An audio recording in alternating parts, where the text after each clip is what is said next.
Lloyds Bank app not working. Hey guys, welcome back to our YouTube channel. Without any further delay, let us get started. First of all, head over to your Play Store and search for Lloyds. If you see update beside this app's name, tap on update and update your app.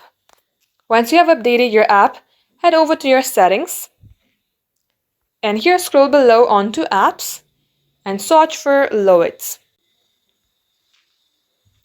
At this page, scroll below onto storage and clear the data. Before that, make sure that you know your username and password for this, then tap on delete and see if this fixes your problem. If it's still not working for you, then try uninstalling this application and reinstall it again. After you are done reinstalling this app, get logged into your account and that will definitely work. Thank you all for watching the video till the very end. We hope to be back soon with more tutorials like this. Till then, stay updated.